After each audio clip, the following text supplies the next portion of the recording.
proceed with the edit functionality, we'll first have to fetch the data from SQL table on this component. Currently, this is static data that we have mentioned on this component over here. So what we'll have to do is pull the data from the API on this seller dashboard component. What we'll do is in property listing, we know that we are fetching the data. So we can utilize this code over here.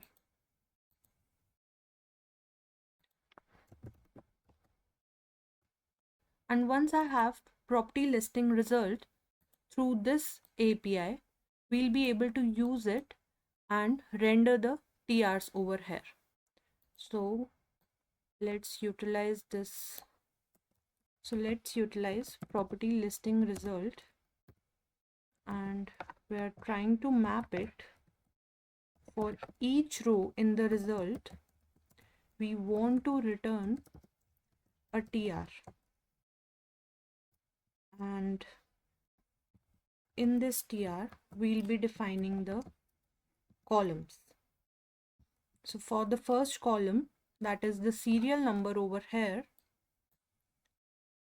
I am mapping it with row dot id, and over here we'll just need to mention the key also, as we know that when we are traversing through the list, each of the child should have a key. And let's utilize UUID function for the key value. After this, let's define the second column, which is going to be row dot property type. Let me just copy the columns over here. Then we have property value, info, city, it's property city, I think.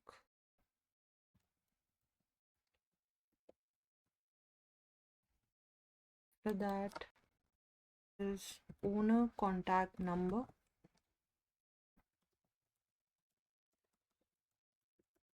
and then we'll have property action,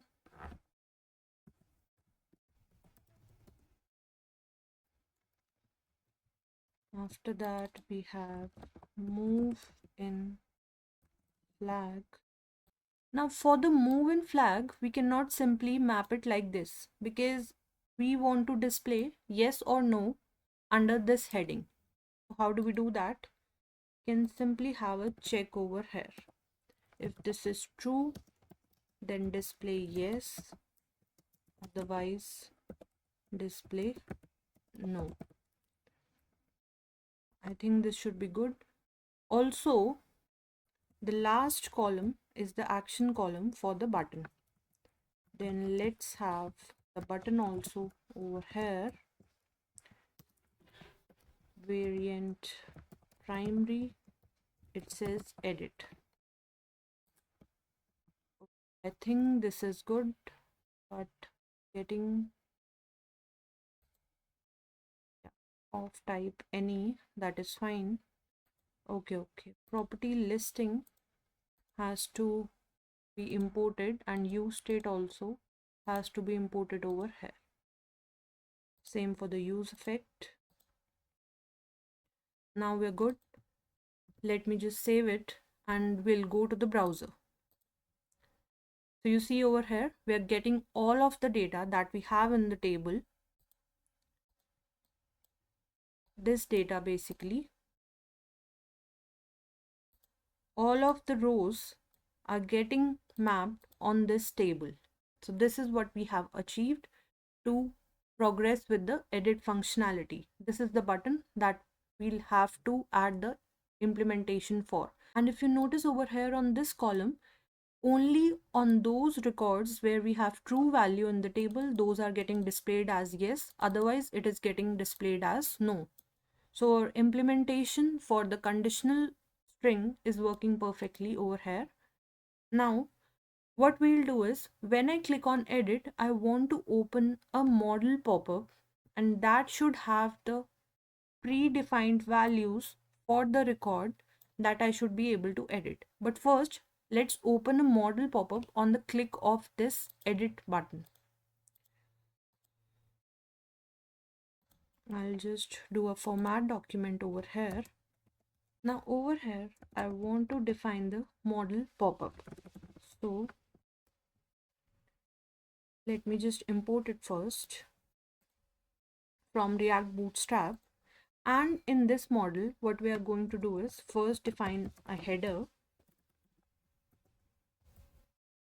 The header should have a close button.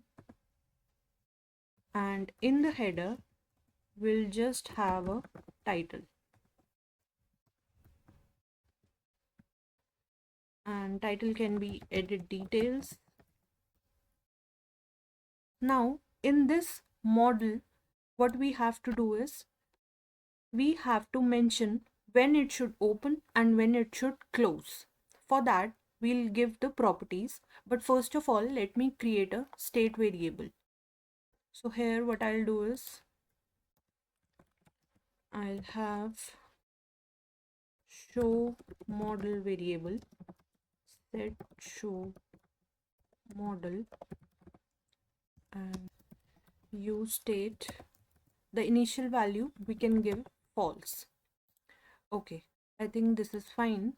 So what we need to do is we need to set the value of this state variable as true, and then only the model is going to open. Over here, when I click on edit, I want to open the model pop-up. So for that, what I'll do is when I'm clicking on it, I'll set the value of that variable as true. I'll just need to call a function, and let's just say open edit model. This is the function that I want to call, and for that let me just create the function as well. Over here I have this function. Now over here I want to set the value of show model as true. Simply I am setting the value of this state variable as true when I click on edit button over here. So this function is going to get called, and over here we are setting the value as true. Now how do we utilize this value? We need to take this variable, and in the model I'll say that show it when this variable is true. So we are going to show the edit pop-up whenever the show model is true, and it can be centered also. Let's keep the model as centered, and we have a close button as well. Now how do we hide the model?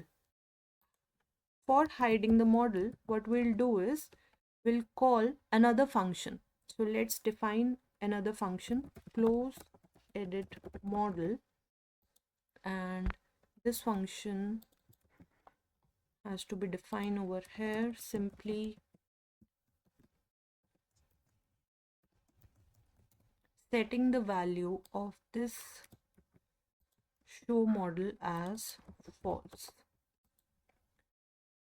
So when it is false, it will not show over here on the screen. Now we have the header ready. I'll not define the body of the model as of now. I'm just going to show you how it is working. Or let's have the body as well. I'll give the contents later on. Give a static value as of now.